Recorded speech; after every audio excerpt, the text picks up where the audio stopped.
لا حول ولا قوة الا باللہ العلی العظیم۔ اعوذ باللہ من الشیطان الرجیم، بسم اللہ الرحمن الرحیم۔ ناظرین محترم، آج ہم آپ کے سامنے عزادار کی اہمیت اور سامان عزا کی افادیت کے حوالے سے مختصر گفتگو کرنے کے لیے حاضر ہوئے ہیں، مگر اپنے ناظرین محترم کا ایک مرتبہ شکریہ ادا کرنا ضروری سمجھتے ہیں کہ جنہوں نے اپنے سبسکرائب کے ذریعے سے ہمیں حوصلہ دیا، اور ان ناظرین سے دستبستہ گزارش کرنا چاہتے ہیں جنہوں نے اب تک اپنے سبسکرائب کے ذریعے سے ہمارا تعاون نہیں کیا کہ ایک مرتبہ زحمت کریں اور چینل کو سبسکرائب کریں، خود بھی کریں، اپنے جاننے والوں کو بھی اس طرف متوجہ کریں کہ تاکہ دین کا یہ پیغام زیادہ سے زیادہ لوگوں تک پہنچ سکے۔ محترم ناظرین، عزادار اور غم حسین میں سوگواری کرنے والے افراد نگاہ ائمہ معصومین میں عظمت و مکرمت کے حامل ہیں۔ ان کی عزت اور ان کا احترام ہر مومن کی ذمہ داری ہے۔ جیسے عزادار کی عظمت ہے، ویسے ہی وہ اشیاء جو سامان عزا کے عنوان سے جانی اور پہچانی جاتی ہیں وہ بھی نہایت درجہ محترم اور مکرم ہے۔ دین اسلام عمومی طور پر نہ کسی انسان کی توہین کی اجازت دیتا ہے اور نہ ہی کسی ایسی چیز کی تحقیر اور توہین کی اجازت دیتا ہے جو کسی نہ کسی اعتبار سے کسی بھی مسلک یا مذہب کے عقائد سے وابستہ ہو، چہ جائے کہ وہ اشیاء جنہیں قرآن نے شاعر اللہ کے عنوان سے یاد کیا ہے۔ رہبران دین، علماء اسلاف نے عزاداروں اور سامان عزا کا ہمیشہ احترام کیا ہے، بلکہ اس کو اپنے لیے سرمایہ نجات سمجھا ہے۔ آیت اللہ برجردی کے بارے میں بیان کیا جاتا ہے کہ 90 سال کی عمر میں ایک معمولی چراغ کی روشنی میں بغیر چشمے کے قدیمی کتابیں پڑھتے تھے۔ جب اس کی وجہ معلوم کی گئی تو پتہ چلا کہ جب آپ 20 سال کے تھے تو ایک بیماری کے سبب آنکھوں کی روشنی بہت زیادہ متاثر ہو گئی تھی۔ اس وقت ایران کے شہروں میں رسم یہ تھی کہ روز عاشوراء سر و چہرے پر خاک ملتے تھے۔ آیت اللہ برجردی نے بھی اسی خاک کا کچھ حصہ لے کر اپنے چہرے اور آنکھوں پر لگا لیا، جس کے بعد بینائی ایسی واپس ہوئی کہ پھر کبھی کوئی شکایت نہیں ہوئی۔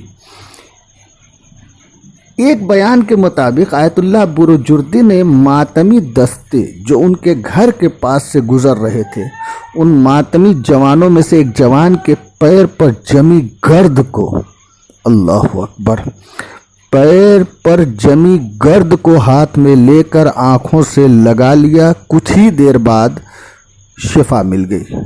خود آیت اللہ برجردی فرماتے ہیں، اس وقت سے آج تک مجھے کبھی درد چشم بھی نہیں ہوا ہے اور نہ ہی مجھے عینک اور چشمے کی ضرورت محسوس ہوئی۔ یہ اعجاز ہے اس تربت حسینی کا جس نے گئی بصارت واپس کر دیا۔ تو کیا ہم واقعی متوسل ہو کر ائمہ معصومین اور ان اشیاء سے جو ائمہ معصومین سے منسوب ہیں اگر واقعی اور حقیقی طور پر متوسل ہو جائے تو کھوئی ہوئی بصیرت واپس نہیں آ سکتی ہے؟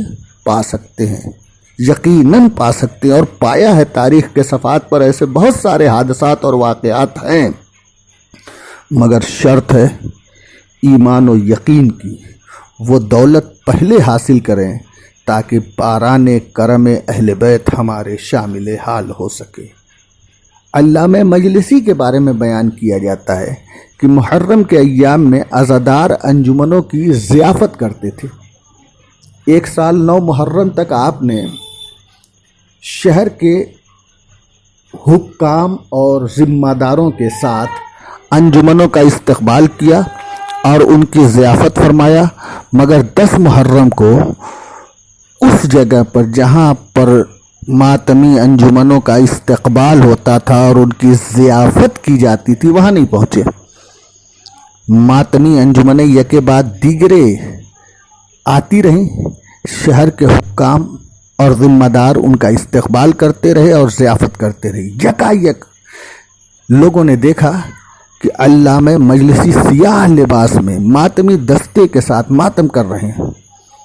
دوسرے روز اکابرین شہر علامہ مجلسی کے گھر پہنچے تاکہ اس کا سبب اور راز معلوم کیا جا سکے۔ علامہ کے گھر پہنچ کر سبب دریافت کیا تو علامہ مجلسی نے جو سبب بیان کیا وہ ہم سب کے لیے عبرت کا مقام ہے اور غور و فکر کا مقام ہے۔ علامہ مجلسی فرماتے ہیں، 9 محرم کو میں ماتمی دستجات کا استقبال کر رہا تھا، اسی درمیان حمالوں کا ماتمی دستہ آیا۔ اس میں ایک شخص اس طرح ماتم کر رہا تھا کہ اس کو دیکھ کر مجھے ہنسی آ گئی، میں مسکرا دیا، اور رات کو جب سویا تو عالم خواب میں رسول خدا کو دیکھا۔ میں نے سلام کیا، پیغمبر نے کوئی توجہ نہیں کیا۔ میں نے اصرار کیا تو آپ نے فرمایا، تم میرے حسین کے ماتمدار کو دیکھ کر مسکرائے کیوں؟ علامہ نے عرض کیا، آقا بے اختیار ہنسی آئی تھی۔ آپ نے فرمایا، کل اس کا جبران کرنا ہے اور حمالوں کے دستے میں تمہیں ماتم کرنا ہے۔ اللہ اکبر۔ ہم اپنا جائزہ لیں، جلوسائے عزا، مجالس، شب بیداریوں میں ہمارا حال کیا ہوتا ہے۔ ایک طرف ذکر مصائب تو دوسری طرف ہماری گپ شپ، ایک دوسرے پر اشارتاً اور کنایتاً طنز و تشنیع۔ کیا ہم حسین کے نانا کو راضی کر پائیں گے؟